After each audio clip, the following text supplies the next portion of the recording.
Hello, welcome to this session. And in our presentation, we are looking at research process, and the key main question that we are uh, addressing is um, how is research done, and therefore our objective would be uh, to look at the research process and the components. Yeah, so usually, while there is no universal um, structure of how the research process should be done, but at least there are key components or elements that any research should entail. And these include literature review, uh, which has to do with critical examination of what is already done or what has already been studied, so that we can get a gist of how things have been in uh, that research area uh, in different contexts. Also, looking at key concepts and theories that underpin the idea that we want to focus on, um, and the research process then looks at the research questions or derives research questions from literature or from observations, um, and therefore you see that the first three key aspects, literature review, theories and concepts, and research questions, are somehow intertwined, and the process between the three is iterative. Um, and then when all things are said, literature has been reviewed, theories have been identified, research questions have been drawn. There has to be a methodology or strategy on how those research questions will be answered, and the methodology will then, of course, determine which people can be asked, or which kind of literature can be, what kind of secondary data that exists that can be engaged to get the information needed to answer such particular questions. And then, of course, data can be gathered. It could be secondary or primary, or in other words, in the field or desk based, and it is that data that one can rigorously engage, analyze, and interpret to make sense of the to make sense of it, and get the evidence that he needs or she needs, um, to answer the questions that have been set had been set earlier. Um, After all this is done, uh, the whole idea is that information should be shared or communicated, because if the results of the information of the data that has been gathered and interpreted and written, if such information is not communicated, then the instance of research uh, wouldn't be clear enough. Usually, we have scenarios where, for instance, if you visit, I mean, most of government institutions um, do collect data, but it's just their share of it, and uh, is never put into use as it should be. Yeah. So let's begin with the literature review. Any research in any field, however it is, um, kinds of involves some kind of literature review, because whether literature review or whether literature exists on a certain topic or area of interest, or whether it doesn't exist, it is a matter of getting um, it is a matter of looking into what has been done to identify or to know whether um, uh, extensive research has been done, and if not, why, and if it has been done, how has it been done. So it's very very important that literature is reviewed. Of course, traditionally, normally, the process of research is deductive, and by deductive, we mean that one looks into literature and then uh, tries to find what other studies have been are communicating. That's what I was talking about in the previous slide. That it is of no use if information is not shared, because if it's not shared, it is presumed that nothing has been done, no research has been done on a certain issue. So it is very important that we have literature disseminated for people to know what specific uh, areas or what they can focus on to research. Because remember, when we were defining research in our previous session, we talked about the idea that research means simply um, um, uh, investigating or exploring something that is that is known to be existing, and the fact that it is to be known that it is known that it exists, it means that there is some information out there um, that needs to be engaged to determine what other things have not been researched about. Okay, of course, literature also helps in a way to refine our the topics or issue of interest, or the problem, or understand the problem that needs to be investigated. Uh, yeah, so we begin by looking into an idea of what we want to identify. So, for instance, do you want to look into corruption? Do you want to look into monitoring and evaluation systems? Do you want to look into capacity versus service delivery? So, a range of issues. So if, for instance, you want to look at corruption, then you look, definitely we know there is an extensive literature on corruption, but then it could be that maybe they haven't studied more about how corruption affects monitoring and evaluation processes, something like that. So you read the literature to know what is known, to identify the theories and concepts that have already been applied within that particular area of your research interest, but also identifying the contestation stations and controversies discussed in literature about that particular issue. Um, but also looking at into actors or contributors to that issue.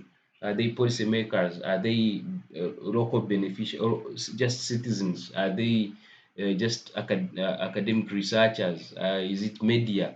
Who are the key players in uh, on the issue that that you are interested in? Because remember, at the end of the day, when we are designing a methodology, we want to look into people um, that or cases that are going to be engaged, where data will be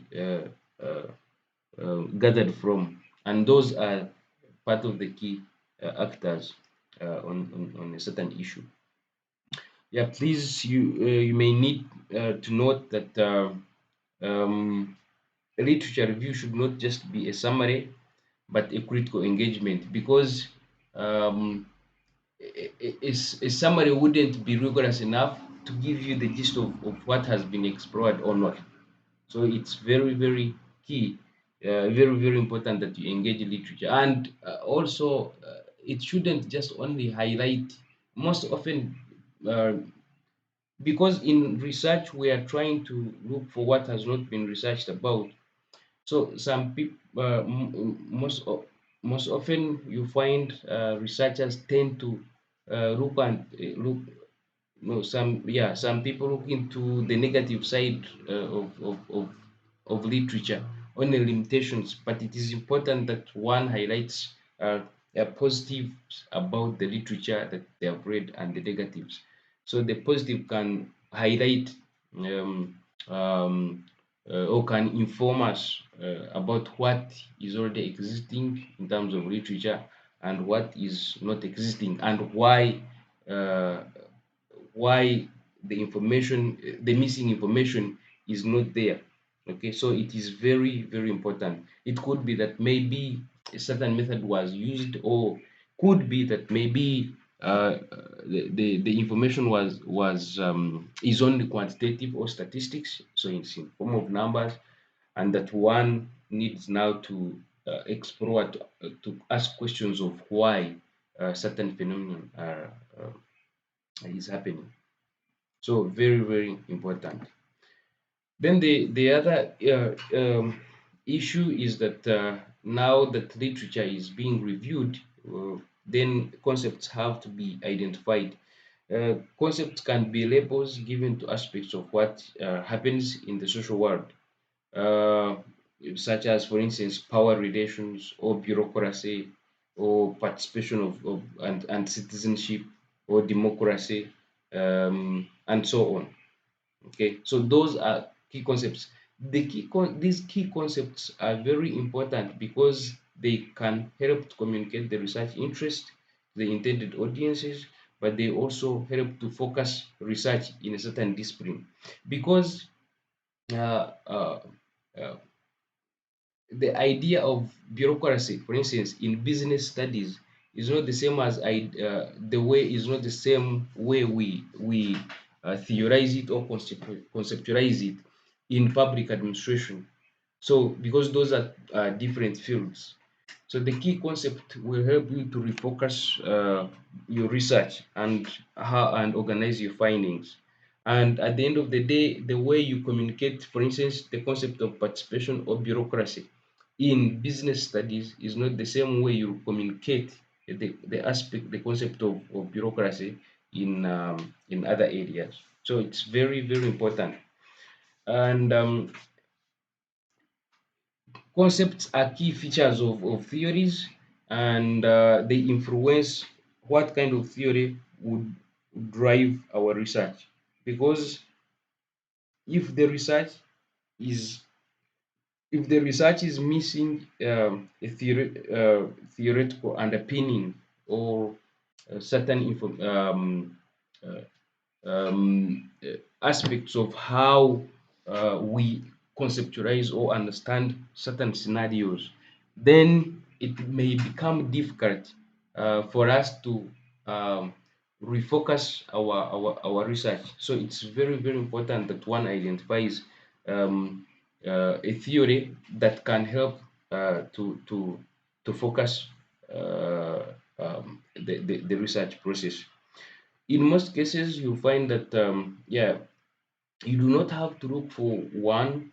uh, uh, you can choose to do two, use two, or three, but at the end of the day, you shouldn't go beyond and uh, utilize more theories, because the more theories you get, especially if they are not related, then the more you lose focus.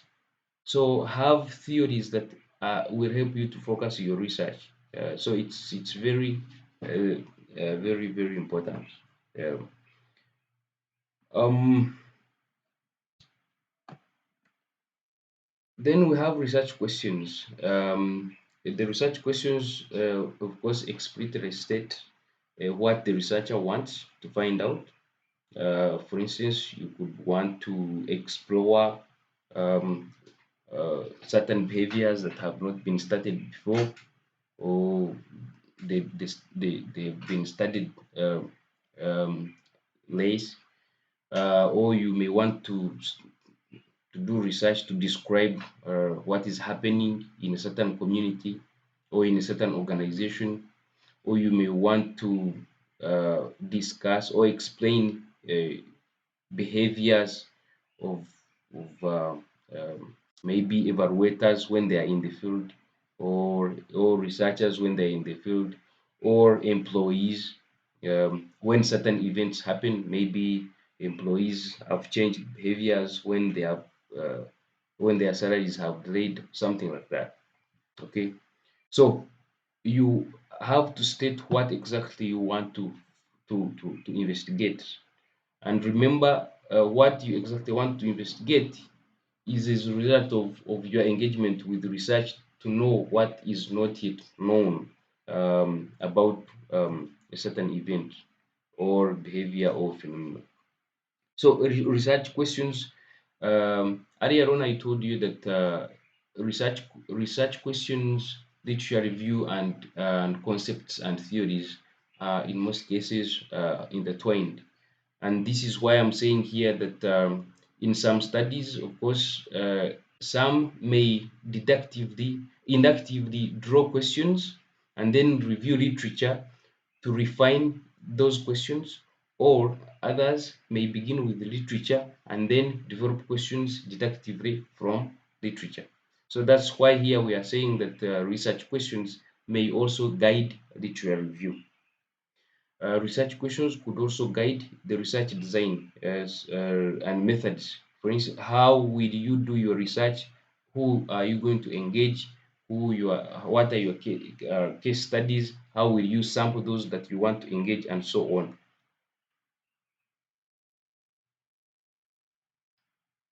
But research questions also guide and how we analyze what we've gathered and how we interpret and present those particular findings, or how we'll organize our findings and themes, thematically, to be able to communicate the right information within our findings.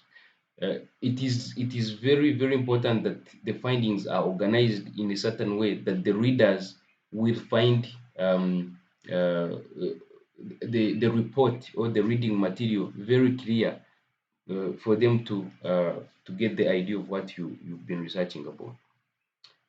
But also you should note that research questions are not and should not be ambiguous.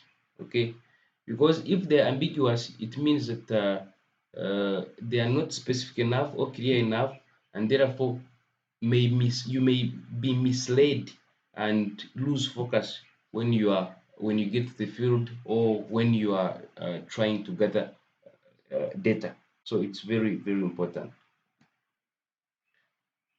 Then we have research methodology, that after we've reviewed literature, after we've conceptualized what we want to have, after we have the theories, we then focus on designing, or identifying how we want to execute our research, how we want to collect data to answer our questions. So the plans, the strategies, and the procedures of collecting data are very important. If by any chance we are not clear, or we choose inappropriate methods, then we get data that may not give us the information that we want. Yes, we can gather information, but that information will not clearly answer our questions. So we need to know how we need to gather data. The key aspects of the methodology, um, uh, one is research design.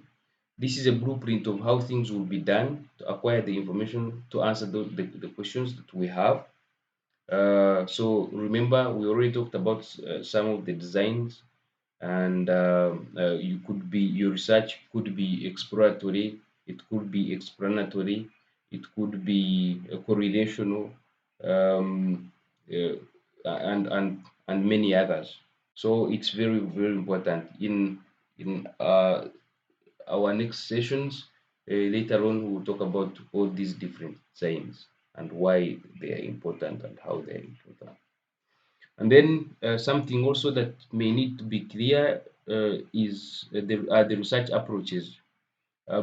Is the research going to do the research questions require you to use qualitative approach? Therefore, uh, issues to do asking to ask questions of why, or there are questions that are asking what is happening. So in that case, quantitative. So for instance, if your design is descriptive, then you may find yourself wanting to rely on quantitative data. So it matters. The research design will influence the approach.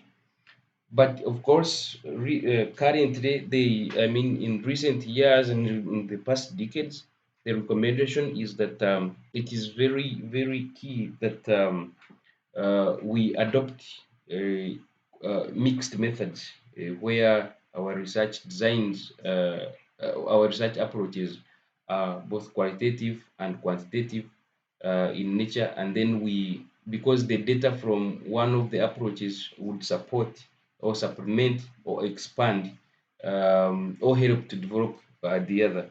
So it's very, very important that you reconsider what you need to be able to provide appropriate data that will answer the questions that you have.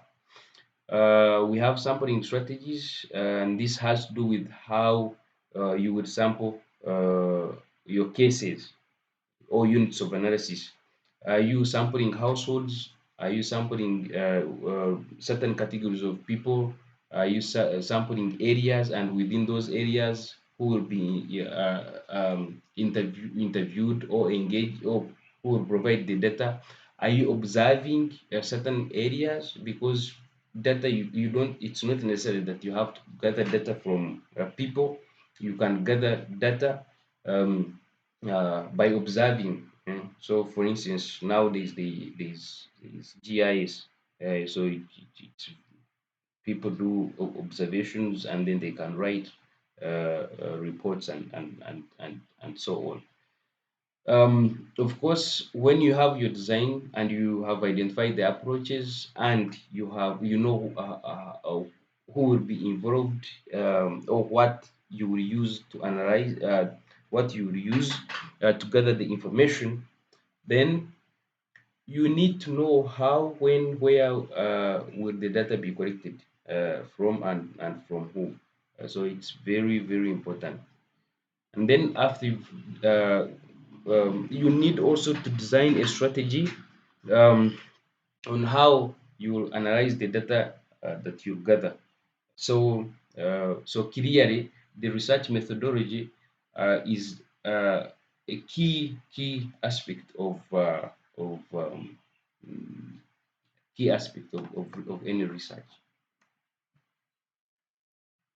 Now that you have you've defined your methodology, and you know where to get the information from, and you know how you want to get the information, the very very fundamental aspect of any research is data collection, because the way you collect data, where you collect data, how you collect data matters. It matters because the data you get, this whole process will influence the kind of data that you'll get. Okay, so when we say kind of data, we are talking about the quality of data. Okay, quality of data, it's very very important, and quality can be determined by, for instance, how many units of analysis you've engaged, how many samples. For instance, in quantitative, we are talking about representativeness. Because if you're not represented, if you've not selected enough uh, uh, um, enough samples, then you risk having data or findings that are not representative and cannot be generalized. So it's very, very important. The process is influenced by the research questions and the method. I've already talked about that. And of course, it matters that you know the sources and types of data that will be collected. Are you collecting data from the field, which may give you primary data? Are you collecting secondary data, which you can do on desk? And secondary data can be both gray or peer reviewed secondary data. So you could find, for instance, gray data or secondary data within government systems. So for instance, Uganda Bureau of Statistics can have all sorts of data that you can engage and analyze to, to, to, to have findings that you need. You also, I mean, the data collection instruments also matter in this case during the execution process. Would you want to use structured or predetermined questions, for instance, that you will ask the respondents, or you want to structure the questions in a way that you can also alter or change based on the context within which you are investigating, or you want to use unstructured methods such as, for instance, you go and sit, um, uh, you go and observe how things are done without necessarily determining how, without necessarily structuring how you do what kind of questions you'll ask. Okay, so the questions could be spontaneous when you are using unstructured ways. Okay, so it's very, very important. The key participants, or also known as respondents, it matters who is involved and how are they involved. Yeah. Uh, the the key issue also here is that the behaviors of respondents also matter, because the behaviors of respondents can influence the kind of data that they will give you.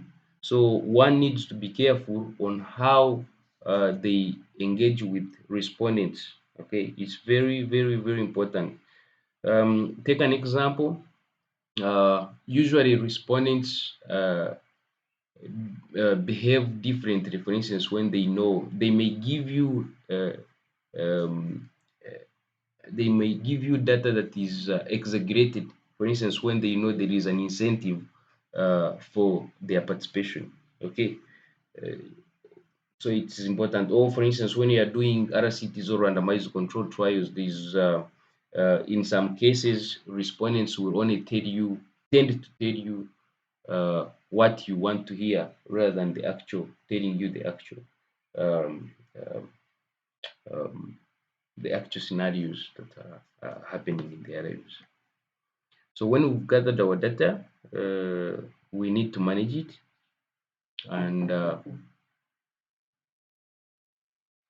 yeah, we need to manage it and make sure that things are organized in a way that will.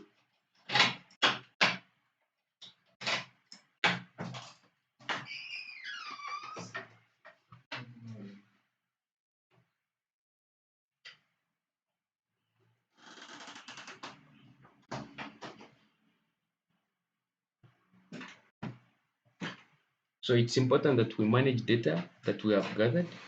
Whatever we gather, whether secondary or primary, is always raw. We can call it raw data, and that is usually uh, uh, in large chunks, and we want to reduce that into small chunks that can help us make sense of what we've gathered. So take an example. If you take a 1 hour interview which is unstructured, you have a lot of of information, or if you are using live stories as a way of gathering information, you have a lot of scripts with raw data, okay, that has been transcribed, and you need to cut that into small chunks to give you to organize it, edit it, code it, and generate and organize it according to themes, and those themes should be able to help you, and should the themes can be deductive or inductive in a way that, by when we say themes have been generated inductively, it means that the themes have come out of data while you are trying to analyze and code. If we say themes have been deductively generated, it means that while you were reading literature, you already generated those themes, and under those themes, that's where you will be organizing the data that you have tried to analyze. So it's very, very important. So we do convert our data into meaning information that can be able to communicate to communicate um, and make sense of what we intended to find out. So it's very, very important.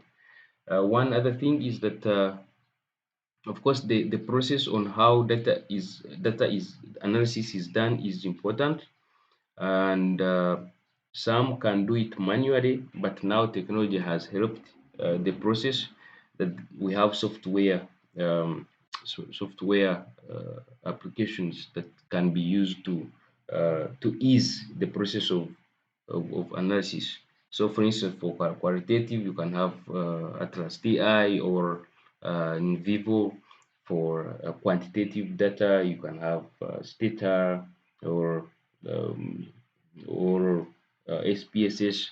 All those are software applications that you can use to analyze data. They will make the process easier, especially for quantitative. For quantitative, yeah, you need more time to engage with the data.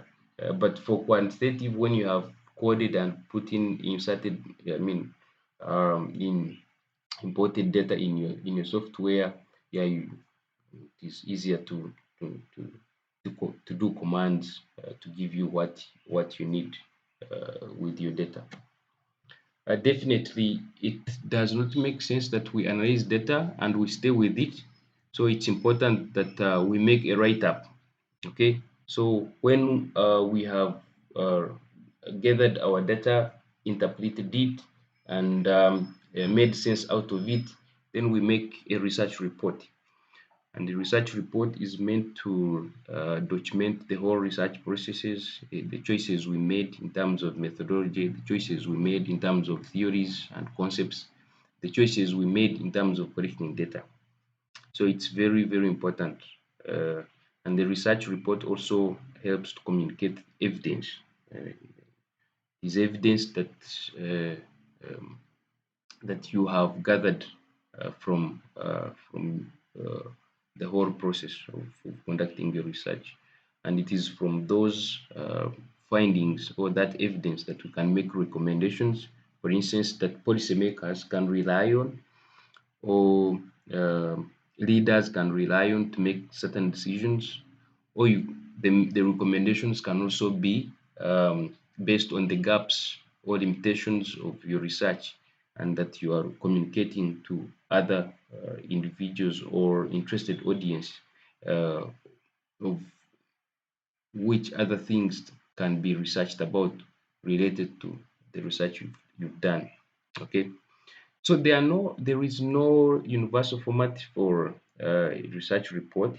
Institutions such as universities can determine the way you should write a report and organize it or structure it, but also the intended audience normally determine the format. So the way we communicate to, for instance, non-academics is not the same way you write your research findings to the academic. Uh, the way you write the evidence or research findings in a newspaper is not the same way you write your evidence or findings in a dissertation or thesis. So it matters that you understand your audience. And of course, the key features of the report may include introduction, or sometimes known as background, the literature review, the methodology, the research results or discussions of findings, and then you make conclusions and recommendations. The bottom line is that try to choose the right questions.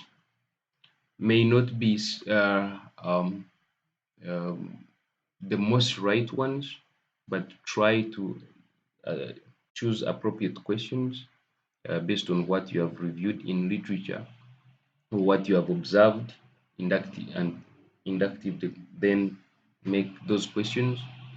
Read literature attentively and extensively as much as you can, because you may suggest that certain something has not been researched when indeed it has been researched, but because of your lack of extensive reading, you may miss out. Choose appropriate methodology that will give you the right, appropriate evidence, findings, or appropriate data.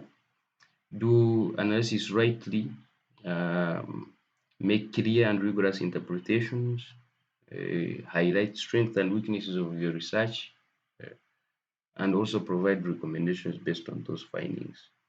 But above all, do reflections and avoid bias, because bias can then uh, can distort whatever you are trying to communicate in terms of evidence. These are some of the resources you may use. Not necessarily this, you can engage others, but these are just recommended readings. Thank you.